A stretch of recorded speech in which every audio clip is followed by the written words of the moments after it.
આજે આપણે બનાવીશું પંજાબી શાક. તો પંજાબી શાક બનાવવા માટે આપણી પાસે નાના નાના બટેટા છે, તેને આપણે સાલું ઉતારી લેશું. તો આપણે પંજાબી શાકની ગ્રેવી બનાવવા માટે આપણે ડુંગળી છે તેને સુધારી લેશું. ત્યાર પછી ગ્રેવી બનાવી લેશું. ડુંગળી આપણે સુધારી લીધી છે, હવે આપણે તેની ગ્રેવી બનાવી લેશું. તો ગ્રેવી બનાવી છે તેમાં આપણે લસણ પણ નાખી દેશું. તો આપણે 3 થી 4 ટમેટાની ગ્રેવી કરી લીધી છે. તો આપણે ટમેટાની ગ્રેવી તૈયાર છે. તો આપણે ડુંગળીની ગ્રેવી પણ તૈયાર છે. તો આપણે બટેટાને સાલું ઉતારીને ધોઈ લીધા છે. તો આપણે બટેટા તૈયાર છે. તો હવે આપણે શાકને વઘારી લેશું. તો બટેટાને આ રીતે આપણે ચાકુથી અંદર આપણે કાપા પાડી લેશું, એટલે આપણે બધો મસાલો બટેટામાં સરસ મજાનો સડી જાય.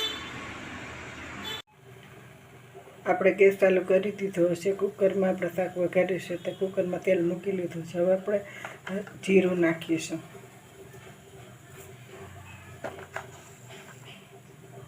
અને અડધી ચમચી રાઈ.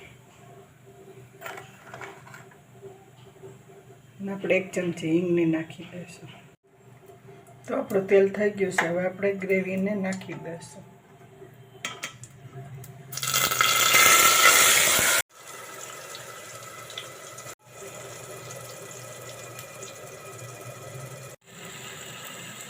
આપણી ડુંગળીની ગ્રેવી થઈ ગઈ છે. હવે આપણો કલર બદલી ગયો છે. હવે આપણે ટમેટાની ગ્રેવી નાખી દઈશું.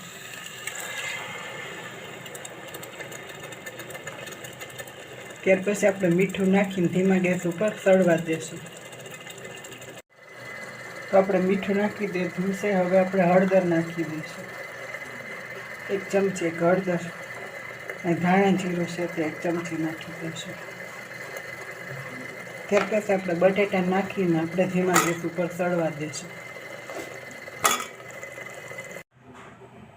તો આપણે આ રીતે ગ્રેવીમાં બટેટાને 5 મિનિટ સળવા દઈશું. તો આપણે ઉપર વરાળ રાખી દઈશું. આપણે સીબું ઢાંકી દીધું છે, ઉપર પાણી રાખી દીધું છે. તો આપણે 5 મિનિટ આ રીતે સળવા દઈશું. તો આપણું વરાળમાં શાક સળી ગયું છે. હવે આપણે 1 ચમચી ગરમ મસાલો નાખી દઈશું. ત્યાર પછી આપણે લસણ તો નાખેલું છે. હવે આપણે 2 ચમચી ચટણી નાખી દઈશું ભૂકી.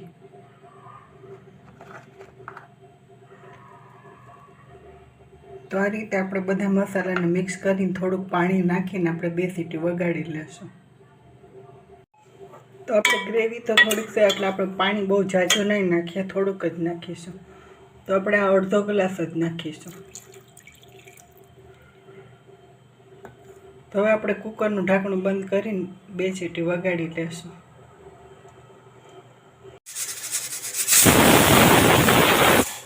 આપણે 2 સીટી વાગી ગઈ છે. હવે આપણે ગેસને બંધ કરી દઈશું. ત્યાર પછી આપણે કુકરને ખોલશું નહીં, આ જ રીતે આપણે રાખી દઈશું. તો આપણું શાક સરસ મજાનું સડી જાય છે. તો આપણું પંજાબી શાક, પરોઠા, સલાડ ને ડુંગળી, તો આ રીતે આપણું જમવાનું તૈયાર છે.